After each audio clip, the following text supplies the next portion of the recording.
Dear students, हम लोग भारतीय राज्य व्यवस्था इंडियन पॉलिटी के क्लास में आज तीसरे क्लास में संवैधानिक विकास के क्षेत्र में एक नया एक्ट पढ़ने जा रहे हैं और वो एक्ट है 1784 का पिट्स इंडिया एक्ट। जैसा कि आप जानते हैं कि पूर्व के क्लास में हम लोगों ने ईस्ट इंडिया कंपनी की स्थापना का परिवेश पढ़ा और एक एक्ट जिसे 1773 का रेगुलेटिंग एक्ट कहा जाता है उसका अध्ययन पिछले क्लास में हम लोगों ने किया था।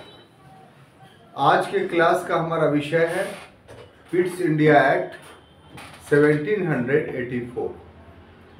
इस क्रम में हम ये बताते चले कि इसके साथ एक छोटा सा एक्ट और है जो 1781 में बना था और 1786 में बना था। यानी 1784 का पिट्स इंडिया एक्ट के साथ साथ हमें दो और संशोधनात्मक अधिनियम पढ़ने हैं, अमेंडमेंट एक्ट पढ़ना है, और वो 1781 का है और 1786 का है। ये 1784 का जो पिट्स इंडिया एक्ट है उसके पहले का एक संशोधनात्मक अधिनियम अमेंडमेंट एक्ट और उसके बाद का एक संशोधनात्मक अधिनियम अमेंडमेंट एक्ट जो 1786 में बना था उसे भी साथ साथ पढ़ना है, क्योंकि इन तीनों चीज़ों को अगर एक साथ नहीं पढ़ेंगे तो बातें अधूरी रह जाएंगी और समझ में नहीं आएगा। ठीक है। एक दूसरी बात यह कि पिछले क्लास जब हम लोगों ने 1773 का रेगुलेटिंग एक्ट अध्ययन किया था तो इसमें एक बात हमने बताया था आपको, वो ये कि 20 वर्षों के लिए ही कंपनी को शासन करने का अधिकार मिलता है। तो जब 1773 के रेगुलेटिंग एक्ट पारित हो चुका था तो उसमें प्रावधानित नियम के अनुसार 20 साल बाद ही दूसरा एक्ट पारित होना चाहिए था। तो 20 साल होते हैं 1793, तो फिर उसके पूर्व ही 1784 में क्यों ये एक्ट पारित हुआ। तो ये सब बातें हैं जो इस एक्ट के परिवेश को के अंतर्गत हम लोग अध्ययन करेंगे। ठीक है। तो शुरुआत हम लोग करते हैं कि एक्ट पारित होने का परिवेश। एक्ट पारित होने का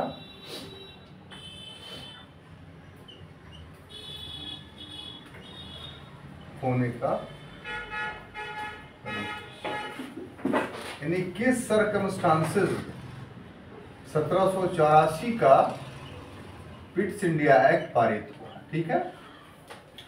तो इसमें पहला जो बिंदु है वो है 1773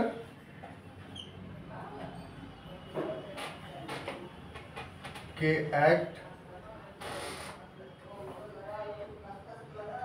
की कमियां।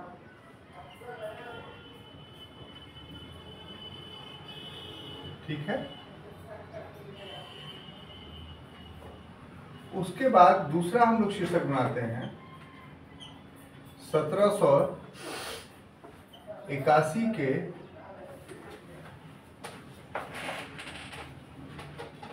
संशोधनात्मक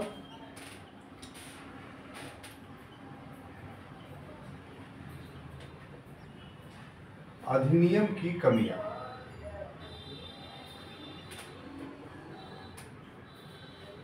अधिनियम की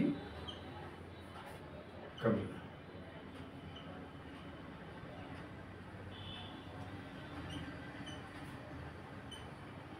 और तीसरा परिवेश है कि परवर समिति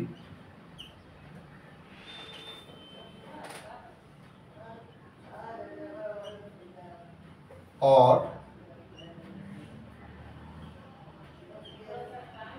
गुप्त समिति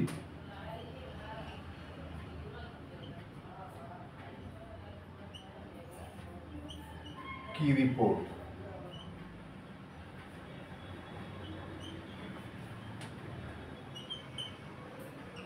ठीक है।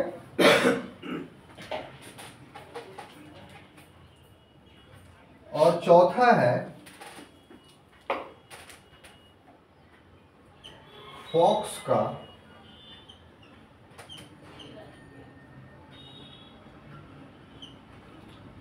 के बिल की असफलता।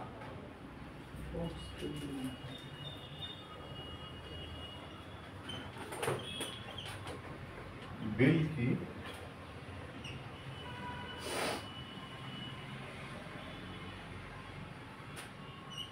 असफलता।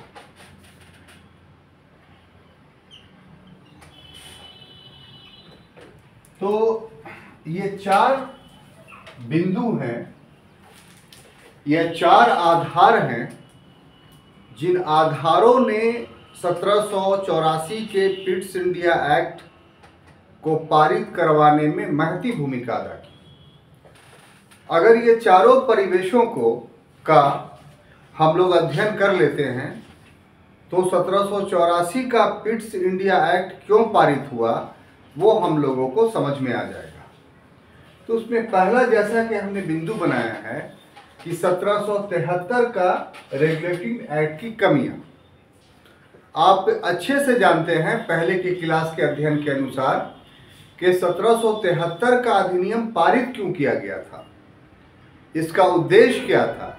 तो इसका उद्देश्य था कि ईस्ट इंडिया कंपनी जो पूर्व में व्यापारिक कंपनी थी और अब एक राजनीतिक सत्ता का भोग करने वाली कंपनी बन गया, तो ब्रिटिश संप्रभुता पर इससे प्रश्न चिन्ह उठ गया था कि ब्रिटिश सत्ता संप्रभु है कि नहीं।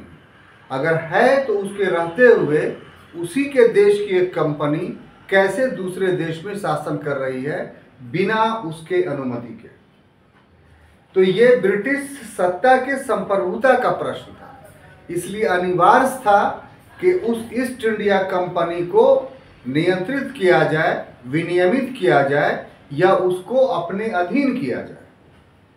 और इस उद्देश्य के तहत, यानी ईस्ट इंडिया कंपनी को विनियमित करने के लिए, रेगुलेट करने के लिए 1773 का रेगुलेटिंग एक्ट पारित किया गया। लेकिन इस एक्ट में बहुत सारी कमियां थी। कंपनी जो पूर्व से शासन संचालित कर रही थी, इस एक्ट के कारण कंपनी का कार्य गतिहीनता का शिकार हो गया। यानी अब कंपनी राजनीतिक रूप से और आर्थिक रूप से कोई काम करने के योग्य ही नहीं रह गई। और इसके लिए उत्तरदायी क्या था? तो इसके लिए उत्तरदायी था उसमें जो प्रशासन का प्रावधान किया गया था, उस प्रावधान के कारण जो है वो ब्रिटिश प्रशासन में भारत में गतिहीनता आ गई। कैसे आ गई थी?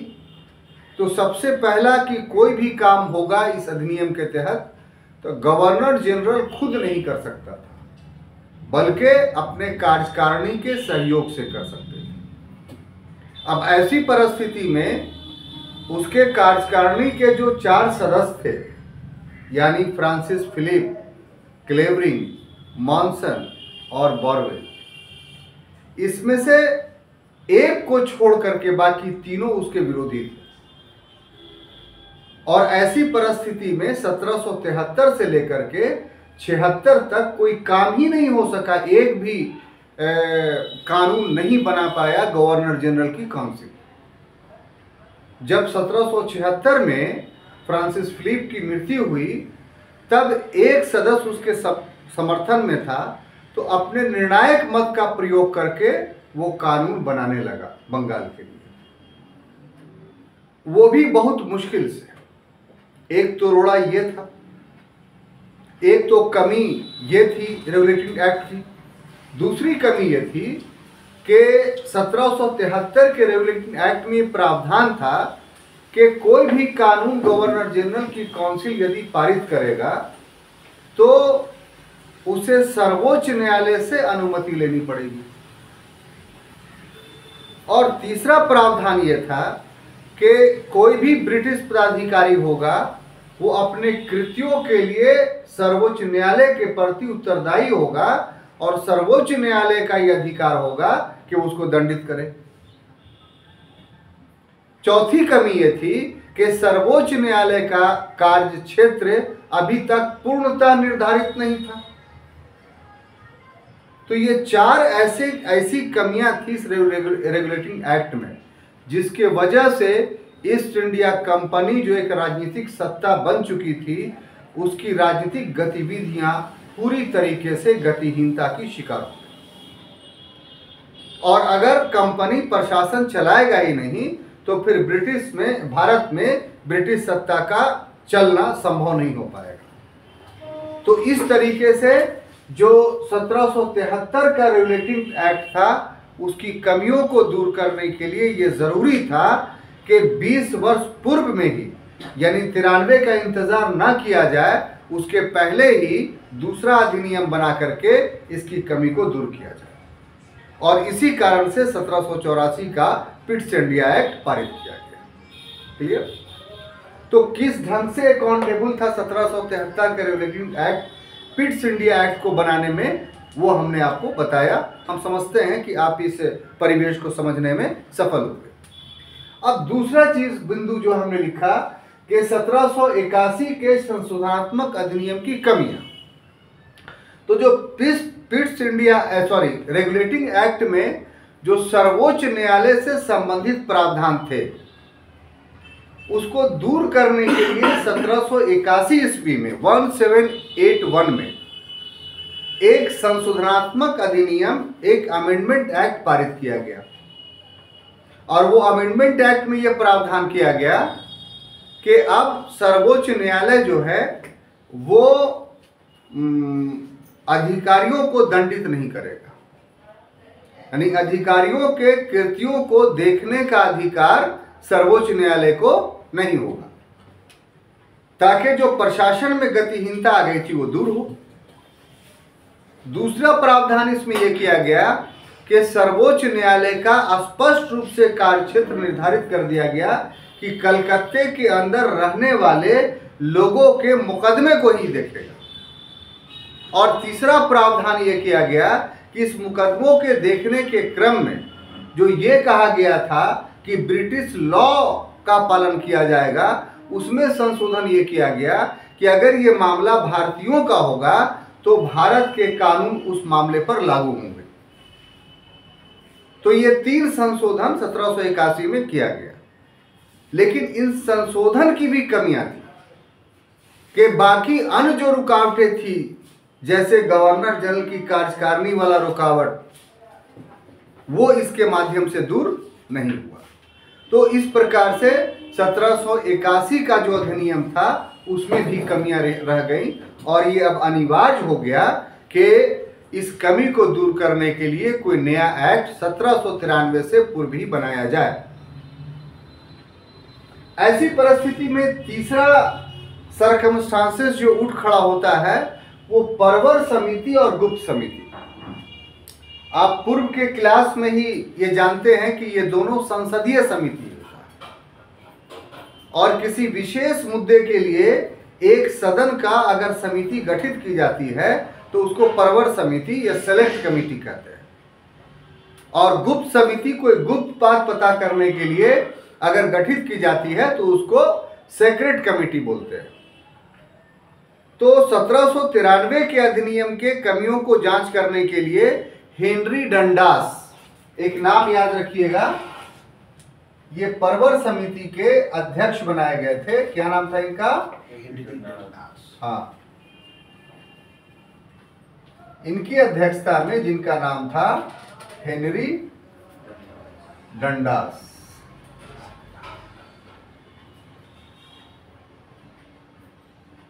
इनकी अध्यक्षता में कमेटी बनाई गई और यह कहा गया कि आप जांच कीजिए कि 1773 के रेगुलेटिंग एक्ट में कौन सी कमी है और इसे कैसे दूर किया जा सकता है। साथ ही साथ गुप्त समिति को यह अधिकार दिया गया कि वो कंपनी में व्याप्त भ्रष्टाचार की जांच करे। तो ये दोनों कमेटियों ने जांच की और जांच करने के क्रम में सेक्रेट कमेटी ने जो जांच की वो महत्वपूर्ण रूप से 1780 से 84 के बीच में जो द्वितीय आंग्ल मैसूर युद्ध हुआ था, यह युद्ध ब्रिटिश और मैसूर के शासक हैदर अली के मध्य में हुआ था। इस युद्ध के बीच में ही हैदर अली की 1782 में मृत्यु हो जाती है और उसके बाद 82 से 84 तक द्वितीय आंग्ल मैसूर युद्ध उसका पुत्र टीपू सुल्तान संचालित करता है। अर्थात ये युद्ध ऐसा था जिसमें आधा युद्ध हैदर अली ने लड़ा और आधा युद्ध टीपू सुल्तान ने। और इस युद्ध में अंग्रेजों को सिर्फ हार का ही सामना नहीं करना पड़ा था, बल्कि आर्थिक रूप से बहुत क्षति पहुंची थी। और इस आर्थिक क्षति का परिणाम ये हुआ था कि 10 लाख स्टर्लिंग पाउंड का कर्ज ब्रिटिश सरकार से कंपनी ने पुनः मांगा, जो 1773 के रेगुलेटिंग एक्ट में कंपनी को 14 लाख स्टर्लिंग पाउंड कर्ज दिया था ब्रिटिश शासन ने उसको आर्थिक अवस्था से उबरने के लिए। तो ठीक वही सरकमस्टांसेस इस समय उपस्थित हो गया था, आर्थिक अवस्था जिससे उबरने के लिए कंपनी ने पुनः 10 लाख स्टर्लिंग पाउंड का कर्ज मांगा। कितना? 10 लाख स्टर्लिंग पाउंड का। अब ऐसे परिवेश में कोई पैसा यूं ही तो नहीं दे देगा, पूरा देखभाल करेगा, कुछ कमियां होंगी तो उसको सुधार करने के लिए बोलेगा। तो आर्थिक व्यवस्था से निपटने के लिए जो कंपनी ने 10 लाख स्टर्लिंग पाउंड का कर्ज मांगा, वो आधार बन गया नया कानून बनाने का। और इसी कारण फिर पिट्स इंडिया एक्ट बना। बात समझ में आ रही है? अब देखिए, ये जो हेनरी डंडास और फॉक्स दो नाम है, इस पर थोड़ा ध्यान देने की जरूरत है। हेनरी डंडास के साथ ये बात जुड़ा हुआ है कि ये विपक्षी पार्टी का लीडर था और ऐसी परिवेश में इसने जो जांच की तो सरकार को बदनाम करने के लिए इसने एक बिल लॉर्ड्स आम सभा में, जो हाउस ऑफ रिप्रेजेंटेटिव था इसका, ब्रिटिश पार्लियामेंट का, वहां प्रस्तुत किया और पास भी हो गया। लेकिन लॉर्ड सभा में जो है वो गिर गया, पास होना ही नहीं था क्योंकि बहुमत था नहीं इसके पास। तो डंडास का बिल गिरने से एक नुकसान हुआ ब्रिटिश सरकार को कि वो बदनाम हो गई, जनता के बीच उजागर हो गई कि जो ईस्ट इंडिया कंपनी है उसका शासन ठीक ढंग से नहीं चल रहा। तो डंडास के बिल ने भी मजबूर किया सरकार को कि वो सुधार के लिए कोई दूसरा बिल लाए और इसीलिए पिट्स को बिल लाना पड़ा। क्लियर? अब ये तो डंडास के मामले में हमने बताई। अब देखिए ये फॉक्स क्या है, ये फॉक्स क्या है? तो ये जो था फॉक्स,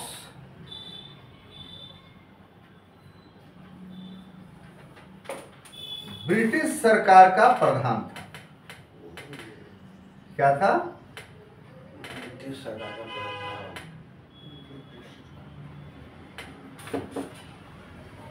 का प्रधान था, प्राइम मिनिस्टर मान लीजिए। और ये जो ब्रिटिश सरकार थी ना,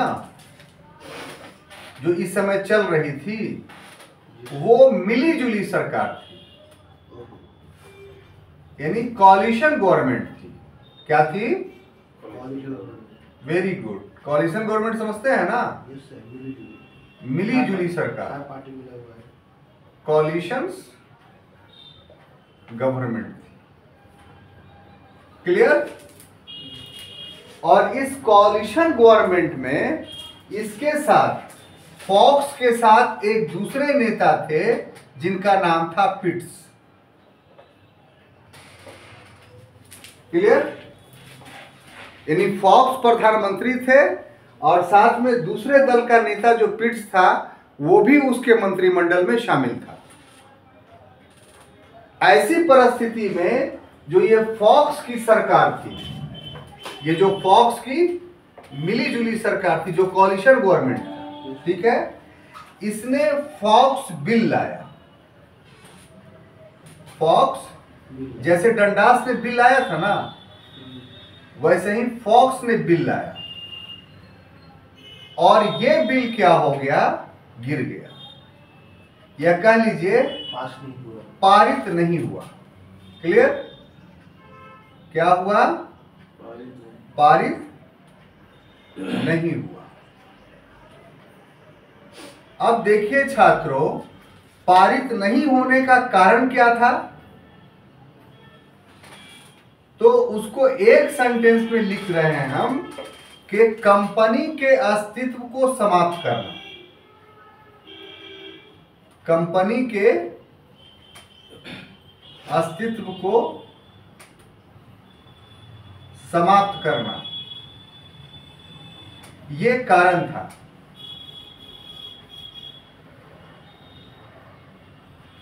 अब जाहिर सी बात है, कारण है तो इसका परिणाम भी होगा।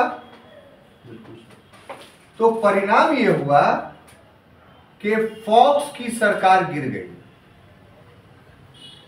फॉक्स की सरकार गिर गई।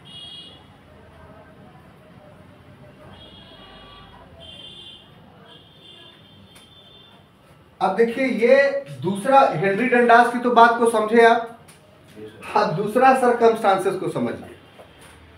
थोड़ा पेचीदा है, लेकिन हमने इसको आसान बनाने की कोशिश की है, और बहुत अंदर जाकर के आप इतने अच्छे से पढ़ेंगे तो फिर इस विषय पर कोई भी क्वेश्चन आएगा, अगर आप समझे हुए रहेंगे तो उस समय एग्जामिनेशन में क्लिक करेगा और आप सही जवाब दे पाएंगे। ठीक है? तो हेनरी डंडास की बात को आप समझा कि उसने कैसे 1784 के पिट्स इंडिया एक्ट को बनने में महती भूमिका निभाई, या उसका परिवेश तैयार किया। अब एक दूसरा परिवेश भी है, उसमें दो नाम आपको याद रखना है, एक फॉक्स और दूसरा पिट्स। ये दोनों एक ही कंपनी में थे, मतलब गवर्नमेंट में। ब्रिटेन की सरकार में फॉक्स प्रधानमंत्री थे, ये दूसरे दल के थे, और पिट्स दूसरे दल के थे। फॉक्स के दल को बहुमत नहीं था, इसलिए पिट्स के दल के समर्थन से सरकार चल रही थी। अब बात समझ में आई? तो ऐसी परिवेश में जब डंडास ने बिल लाया, और चूंकि विरोधी दल का वो व्यक्ति था, तो डंडास के बिल तो पास हो नहीं पाया, चूंकि बहुमत उसके पास था नहीं, लेकिन एक माहौल क्रिएट कर दिया उसने। किस बात का माहौल क्रिएट किया, किस बात का माहौल बनाया कि अब 1773 के रेगुलेटिंग एक्ट के जगह पर कोई दूसरा एक्ट आना चाहिए। इस बात पे का माहौल बना दिया। तब क्या हुआ कि जो फॉक्स प्रधानमंत्री थे, उन्होंने नया बिल लाया डंडास के जगह पर।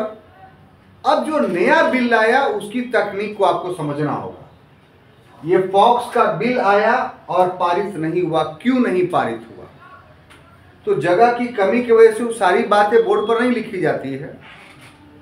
तो ये क्यों का जवाब ये है कि फॉक्स ने जो बिल लाया था, उसमें यह कहा गया था कि एक 7 आयुक्तों की परिषद होगी।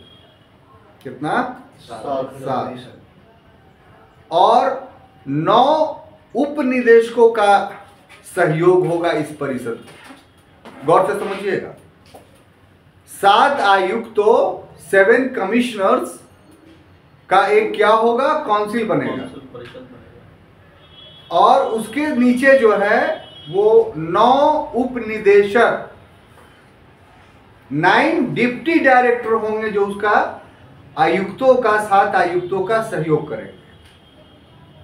और कंपनी के जितना भी वित्तीय और या आर्थिक कह लीजिए और राजनीतिक अधिकार हैं, उसका संचालन ये काउंसिल करेगी। तो इसका अर्थ सीधा सा क्या था कि इससे कंपनी का अस्तित्व भी समाप्त हो रहा था। अब पूरा कौन देखता? तो जो ब्रिटिश सरकार के द्वारा नियुक्त काउंसिल थे वही देखता। यानी प्रत्यक्ष रूप से या प्रत्यक्ष रूप से कहिए कि अब कंपनी किसके हाथों में जा रही थी? तो ब्रिटिश सत्ता के हाथ में जा रही थी, ब्रिटिश क्राउन के हाथ में जा रही थी। ये तो एक सरकमस्टांसेस था। दूसरा सरकमस्टांसेस ये आपको देखना है कि कंपनी की स्थिति क्या थी।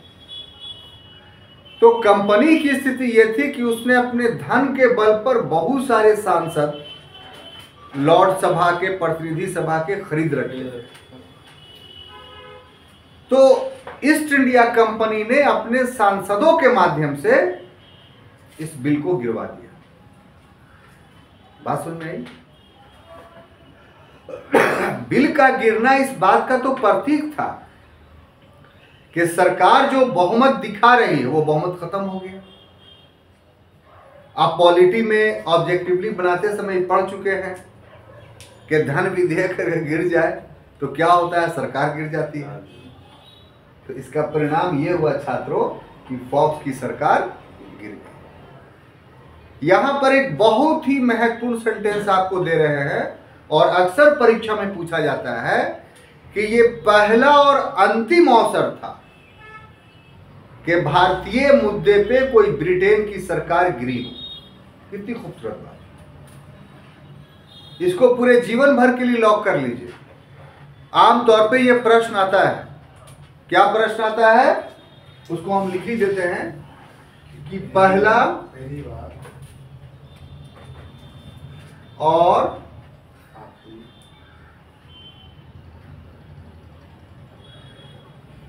अंतिम अवसर था, अंतिम अवसर था जब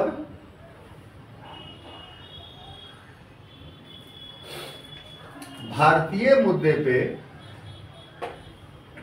जब भारतीय मुद्दे पर ब्रिटेन की सरकार गिरी।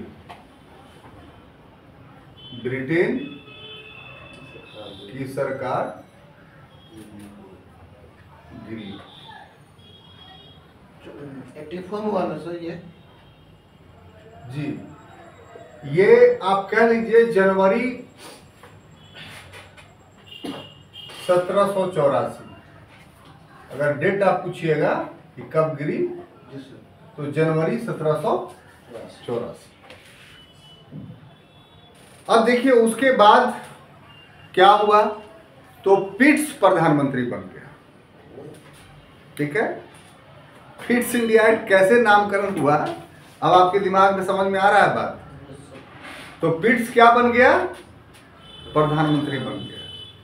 और उसने क्योंकि लाना बहुत जरूरी था, डंडास ने डंडा कर दिया था इन लोगों को। बात समझ में आ रही है? तो अब सरकार कोई आए, डंडास का डंडा तो चल चुका था, उसे बचा कैसे जाता। तो पिट्स की भी मजबूरी थी कि नहीं, वो 1773 के रूलिंग एक्ट के कमियों को दूर करने के लिए कोई नया अधिनियम लाया। पिट्स ने भी लाया। जानते हैं पिट्स ने हूबहू वही अधिनियम लाया जो फॉक्स का था, लेकिन सिर्फ उसमें एक कमी कर दी। और वो कमी क्या कि उस प्रावधान को हटा दिया जिस प्रावधान के तहत जो है वो ईस्ट इंडिया कंपनी का प्रभुत्व समाप्त हो रहा था, जिससे ईस्ट इंडिया कंपनी की भारत में शासन करने की शक्ति छीनी जा रही थी। बात समझ में आ रही है? और बाकी जितने प्रोविजन थे सब वही रहे जो फॉक्स के थे। और दूसरा काम ये किया कि संसद में प्रस्तुत करने से पहले ही पिट्स ने ईस्ट इंडिया कंपनी के अधिकारियों को वो बिल दिखा दिया कि देखो यही बिल पेश करने जा रहे हैं, तुम लोग पास कर लो पहले ही। तो हाँ, इसमें हमको कोई ऑब्जेक्शन नहीं है। तो उसने क्या दिया कि अपने समर्थक सांसदों को कह दो कि अब जो है उसका समर्थन करें। तो इस ढंग से पिट्स ने जब बिल प्रस्तुत किया तो सभी पहले से पूर्व निर्धारित था, कोई विरोध नहीं हुआ और पिट्स इंडिया एक्ट पारित हो गया। अब पिट्स इंडिया एक्ट जब पारित हो गया तो हम लोग को यह देखना है कि इसमें प्रोविजंस क्या थे। तो आगे चलते हैं हम। तो अगला शीर्षक बनाते हैं कि Pitt's India act, Pitt's India act के प्रावधान, है ना, के प्रावधान। अब बिंदुवार इसका एक्सप्लेनेशन कर देंगे तो आपको सब याद हो जाएगा, है ना। तो फिट्स इंडिया एक्ट के जो प्रावधान थे, पहला ये कि 6 सदस्यीय, क्या चीज, 6 सदस्यीय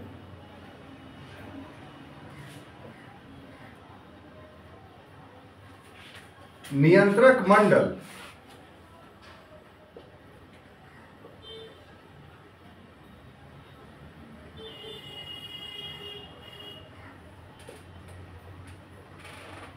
इसको इंग्लिश में बोलेंगे board of control, board of control का गठन किया गया, है ना, का गठन किया गया।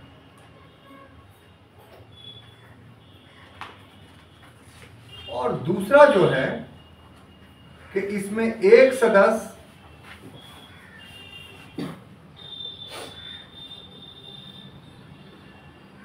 वित्त मंत्री होता था,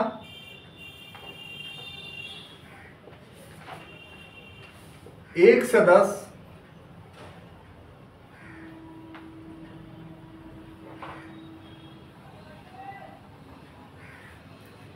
वित्त मंत्री के बाद एक सदस्य जो होता था, नहीं भाई,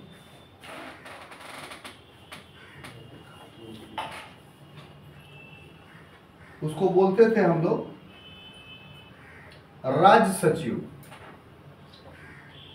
राज्य सचिव। और 4 जो थे, 4 प्रीवी काउंसिल के सदस्य, प्रीवी काउंसिल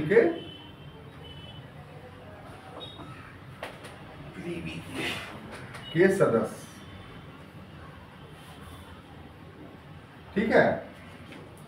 तीसरा प्रोविजन ये किया गया कि नियंत्रक मंडल को, जो बोर्ड ऑफ कंट्रोल था,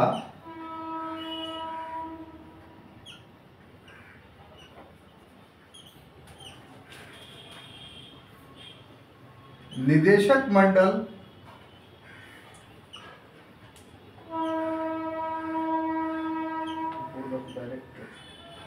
द्वारा पारित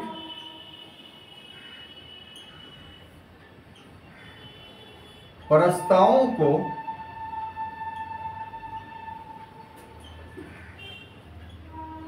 देखने का अधिकार दिया गया,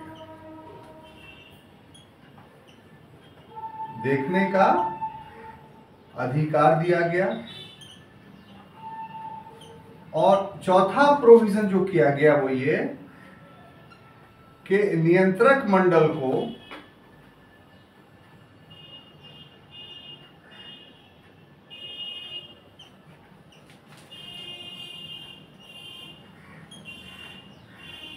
भारत में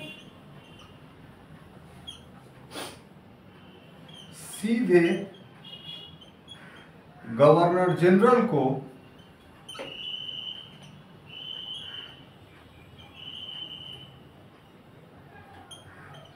निर्देशित करने की शक्ति दी है, निर्देशित करने की शक्ति दी है, शक्ति दिया गया। तो ये जो 4 प्रोविजंस हमने लिखा है, ये 1784 के फिट्स इंडिया एक्ट में ऐसे प्रावधान थे जो लंदन स्थित कंपनी के प्रशासनिक ढांचे में परिवर्तन कर रहा था, ठीक है। इसको आप एक शीर्षक के अधीन भी दे सकते हैं, अब वो शीर्षक होगा लंदन के कंपनी के प्रशासनिक ढांचे में परिवर्तन।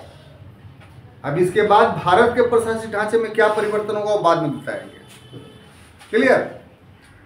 तो लंदन के ब्रिटिश कंपनी के प्रशासनिक ढांचे में जो परिवर्तन हुआ वो 4 प्रकार के परिवर्तन थे और वो आपको समझना होगा, चूंकि अच्छे से आपको याद हो जाए और ऑब्जेक्टिवली सब्जेक्टिवली कोई भी प्रश्न इस पर आए तो आप उसमें गलती ना करें।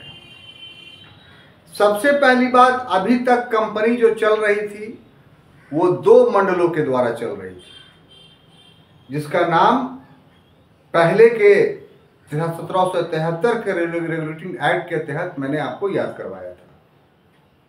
एक बोर्ड ऑफ प्रोप्राइटर्स था और एक बोर्ड ऑफ डायरेक्टर्स था। बोर्ड ऑफ प्रोप्राइटर का हिंदी हमने बताया था भागीदार मंडल या निवेशक मंडल, और बोर्ड ऑफ डायरेक्टर्स का मैंने बताया था निदेशक मंडल, ज्वाइंट कोऑपरेशन। तो इसमें जो था कि बोर्ड ऑफ प्रोप्राइटर्स के माध्यम से ही बोर्ड ऑफ डायरेक्टर का चुनाव होता था और बोर्ड ऑफ डायरेक्टर ही सर्वोच्च संस्था थी कंपनी को चलाने के लिए। यानी 73 के रेगुलेटिंग एक्ट के मुताबिक ब्रिटिश सत्ता का ईस्ट इंडिया कंपनी को संचालित करने में कोई अधिकार नहीं था। पूरा का पूरा अधिकार किसको था? तो जो ईस्ट इंडिया कंपनी के भागीदार थे उनका और उनके द्वारा नियुक्त निदेशक मंडल का।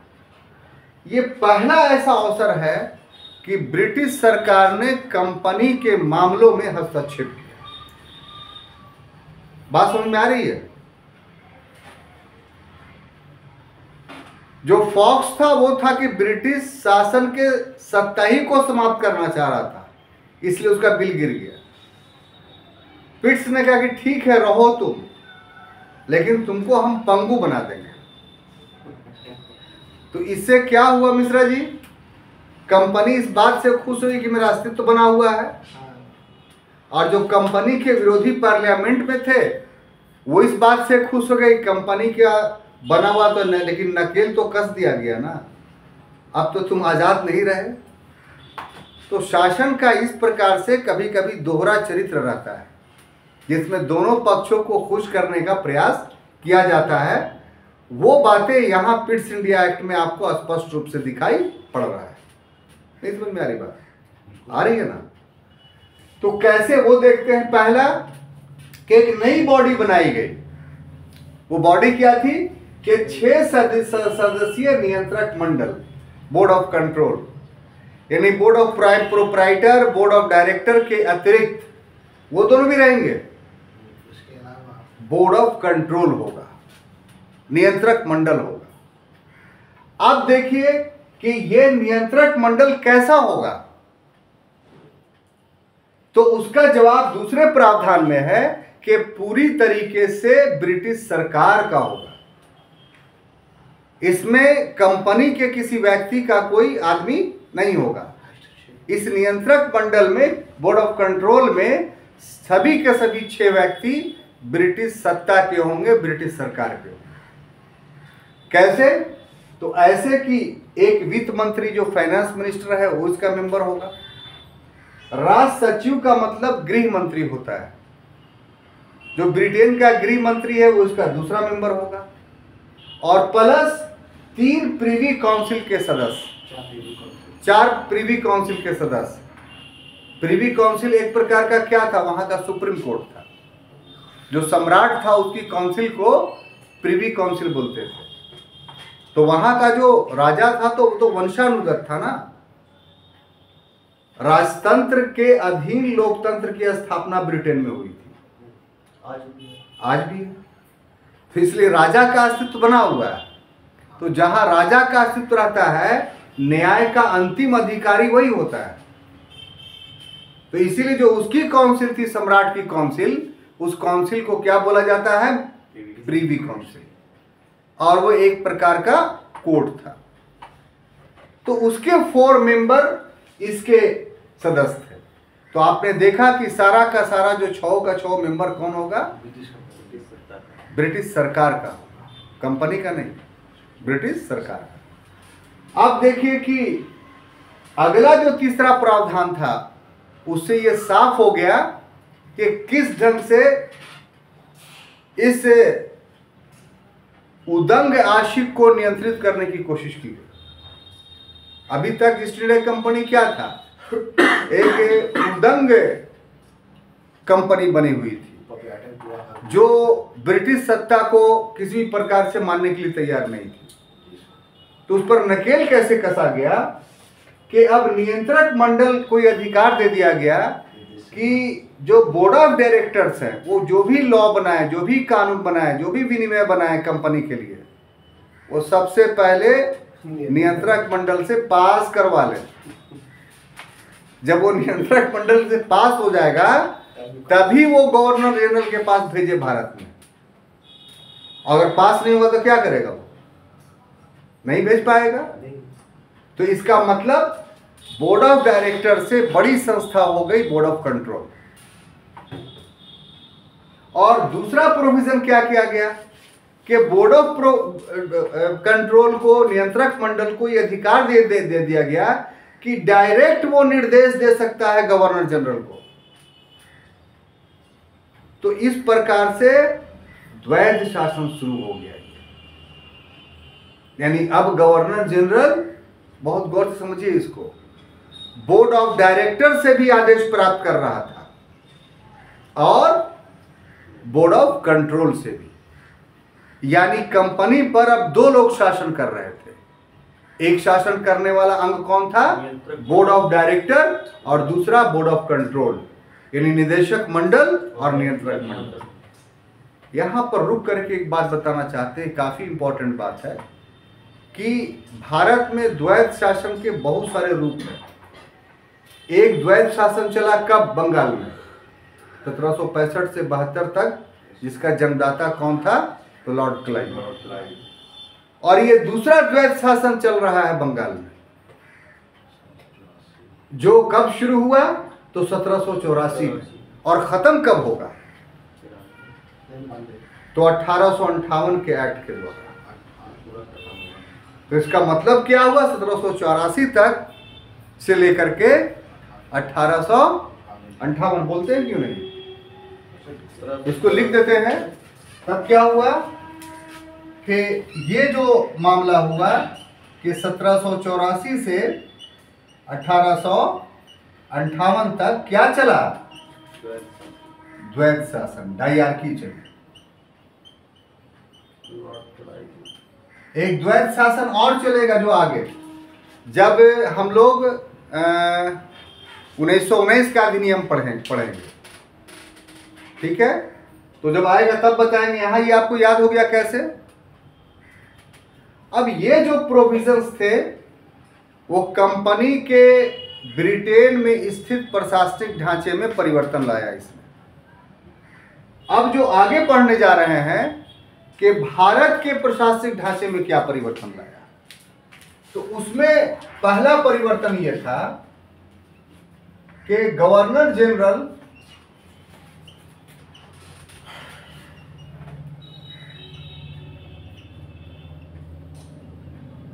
के परिषद की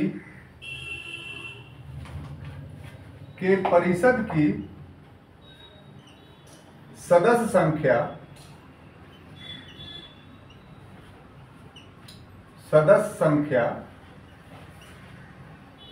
4 से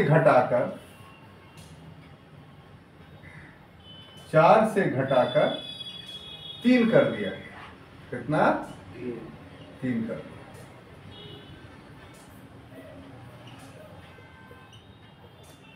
ठीक है, ये बात आप समझ रहे हैं ना कि क्या हम कह रहे हैं। 1773 के रेगुलेटिंग एक्ट में परिवर्तन हो रहा है ना। उसके बाद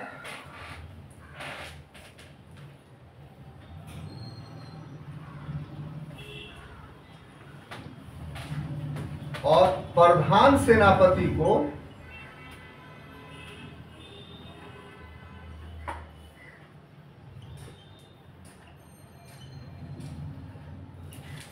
तीन सदस्यों में से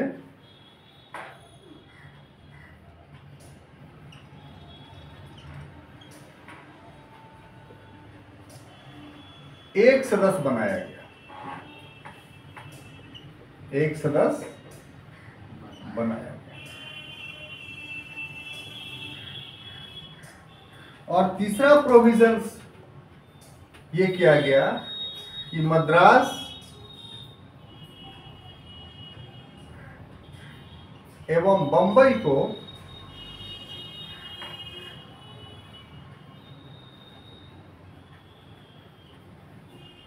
पूर्णतः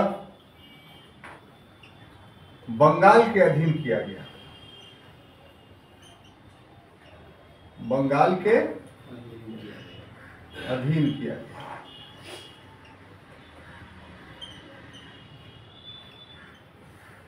ठीक है।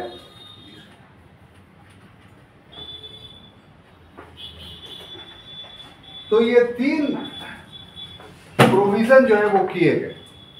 इसको समझते हैं कि 1773 के रेगुलेटिंग एक्ट का सबसे बड़ा जो प्रॉब्लम था वो क्या था कि साहब 4 सदस्य होते थे, तो अगर एक सदस्य उसका साथ दे रहा है तो बाकी सदस्य अगर उसके विरोधी हैं तो कोई काम ही नहीं कर पाता था। तो गतिशीलता लाने के लिए इस प्रशासन में सदस्यों की संख्या 4 से क्या कर दी गई, 3 कर दी। और अब क्या है, गवर्नर जनरल एक उसको निर्णायक मत प्राप्त है, तो अगर एक भी सदस्य उसका समर्थक है तो 2-2 वोट हो गया, और अगर टाई हो गया तो एक निर्णायक मत का प्रयोग करके वो बिल पास करवा लेता था। तो सदस्यों की संख्या 4 से 3 करने का ये अर्थ हुआ कि अब गवर्नर जनरल जो है वो कोई भी कानून एक सदस्य के मदद से पास करवा सकता था। लेकिन अभी भी 1773 का वो प्रावधान लागू था कि अपने परिषद के निर्णयों को उसको नकारने का अधिकार नहीं दिया गया। शासन गवर्नर जनरल बिना परिषद में पारित कराए हुए प्रावधानों के विपरीत नहीं कर सकता था। ये चेंजिंग होता है बाद में, जो थोड़ी देर बाद हम बताने जा रहे हैं। क्लियर। दूसरा प्रोविजन ये किया गया कि जो 3 सदस्य होंगे, इसमें तय कर दिया गया कि जो भारत में ईस्ट इंडिया कंपनी का प्रधान सेनापति है वो 3 में से एक सदस्य होगा। ये क्यों किया गया? ये इसलिए किया गया कि प्रधान सेनापति जब भी सपोर्ट करेगा तो गवर्नर जनरल को करेगा, तो एक सदस्य उसको मिल गया इनडायरेक्टली। इसमें भी आप बाद में देखेंगे, अभी थोड़ा देर बाद, कि इसमें भी इसको पदेन कर दिया। कुछ थोड़ी देर बाद बताते हैं कैसे। अभी तक जो प्रधान सेनापति होगा उसको मेंबर बना दिया जाएगा। और तीसरा जो और काफी महत्वपूर्ण है कि देखिए ये सेंटेंस आप 73 के रेगुलेटिंग एक्ट में भी पढ़ना है। क्या कि मद्रास और बंबई को बंगाल के अधीन कर दिया गया। यहां भी हम कह रहे हैं कि अधीन कर दिया गया, लेकिन एक शब्द इस्तेमाल कर रहे हैं, पूर्णतः। इसका मतलब क्या हुआ कि 73 में पूर्णतः अधीन नहीं किया गया था, सिर्फ कह दिया गया था कि अधीन है, प्रैक्टिकली कुछ नहीं बताया गया था। कानून बना ही रहा था मद्रास और बंबई, अपने क्षेत्र के अधीन संधि युद्ध कर ही रहा था। इस एक्ट में यह कहा गया कि अगर इस प्रेसिडेंसी को कोई भी संधि करनी होगी अपने क्षेत्र के देशी रियासतों से, या शांति का प्रावधान करना होगा या युद्ध करना होगा, तो यह निर्णय तुम नहीं करोगे, ये निर्णय कौन करेगा? बंगाल का गवर्नर जनरल। इस तरीके से प्रैक्टिकली मद्रास और बंबई जो था वो किसके अधीन आ गया? बंगाल के अधीन। ठीक है।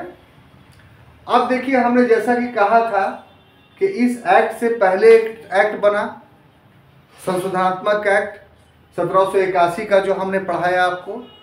अब देखिए 1793 से पहले एक दूसरा और संशोधनात्मक एक्ट बना। वो एक्ट क्या था? तो 1786 कब? 86 का संशोधनात्मक अधिनियम, ये एक्ट, ठीक है। ये क्यों आया, काफी महत्वपूर्ण, लिखिए नहीं, पहले देखिए बोर्ड पे, समझ जाइएगा तो फिर ये सब लिखने की जरूरत नहीं पड़ेगी।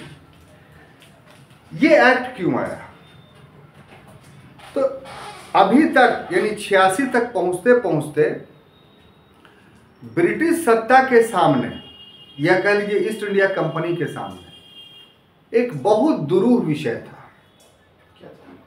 दुरूह माने मुश्किल, जो हल नहीं हो रहा था। और विषय क्या था कि भू राजस्व, लैंड रेवेन्यू, कि इसके बारे में अभी तक कोई सटीक नियमावली नहीं बन पाई थी। अभी तक भू राजस्व कैसे कंपनी वसूल कर रही थी, तो सिताब राय और मोहम्मद रजा खां के सहयोग से जो नवाब का अधिकारी था, और इसके वजह से कंपनी की आय निश्चित नहीं थी, किसी साल कुछ आता था, किसी साल कुछ आता था। कंपनी ये चाहती थी कि ऐसी भू राजस्व नीति स्थापित हो कि प्रति वर्ष हमारी आय फिक्स हो जाए, और इसके लिए उसको एक ही व्यक्ति दिखाई पड़ा, लॉर्ड कॉर्नवालिस। लॉर्ड कॉर्नवालिस इस समय अमेरिका में ब्रिटेन का गवर्नर जनरल था, और उसके साथ एक बहुत बड़ा कलंक लगा हुआ था लॉर्ड कॉर्नवालिस पे, कि लॉर्ड कॉर्नवालिस के गवर्नरशिप में ही अमेरिका के 13 उपनिवेश ब्रिटेन से स्वतंत्र हो गए थे। लेकिन इसके बावजूद भी लॉर्ड कॉर्नवालिस को ब्रिटिश सत्ता भारत का गवर्नर जनरल बना देती। क्यों? क्योंकि वो ब्रिटेन का जमींदार था, और ब्रिटेन में अपने जमींदारी में उसने बड़ी अच्छी भू राजस्व व्यवस्था की थी, और उसी से वो मालामाल हो गया था। तो उसकी इस योग्यता से प्रभावित होकर करके ब्रिटिश सत्ता ने यह चाहा कि हम लॉर्ड कॉर्नवालिस को भारत का गवर्नर जनरल बना के भेजे, ताकि वो भारत में ऐसी भू राजस्व नीति का प्रतिपादन करे जिससे ईस्ट इंडिया कंपनी का जो आय है प्रति वर्ष वो निश्चित हो जाए। क्लियर? अब लॉर्ड कॉर्नवालिस ने कहा कि हम ऐसे नहीं जाएंगे, हमें कुछ विशेष अधिकार चाहिए। तो लॉर्ड कॉर्नवालिस की शर्तों को मानने के लिए और उसे विशेष अधिकार देने के लिए 1786 का संशोधनात्मक अधिनियम पारित किया गया। बात समझ में आई? इसमें जो प्रोविजंस थे, अब देखिए, इसमें जो पहला प्रोविजंस था कि गवर्नर जनरल को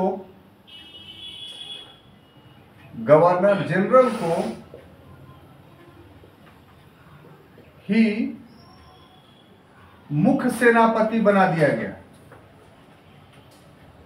बात समझ में आ रही है?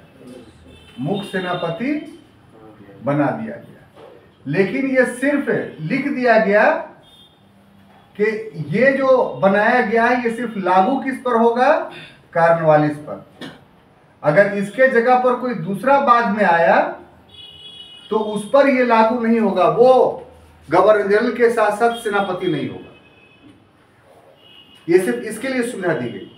और दूसरा प्रोविजन क्या किया गया कि गवर्नर जनरल को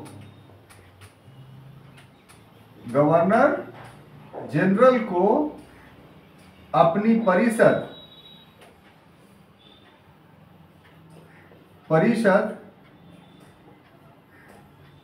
की बात को रद्द करने का अधिकार दिया गया। रद्द करने का अधिकार दिया गया, और यह भी सिर्फ किसके लिए? तो कॉर्नवालिस के लिए। ये किसके लिए? कॉर्नवालिस के लिए। इसमें लिख दिया कि अगर इसके बाद दूसरा गवर्नर जनरल बनेगा तो वो इस शक्ति का प्रयोग नहीं कर पाएगा। वो 1784 के पिट्स इंडिया एक्ट के तहत काम करेगा। यानी दो प्रोविजन जो किए गए, वो कॉर्नवालिस के शर्तों को मानने के लिए किया गया। बात समझ में आ रही है? लेकिन आगे की क्लास में हम लोग देखेंगे, जब 1793 का अधिनियम पारित पढ़ेंगे तो उसमें देखेंगे कि ये जो दोनों प्रोविजन है फिर सब पर लागू कर दिया गया।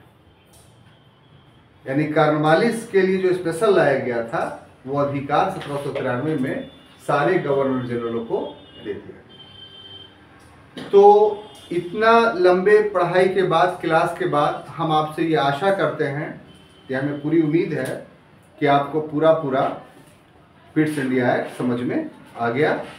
अब अगले क्लास में जो आगे के एक्ट्स हैं वो लेकर के हम हाजिर होंगे। तब तक के लिए अनुमति दीजिए। धन्यवाद।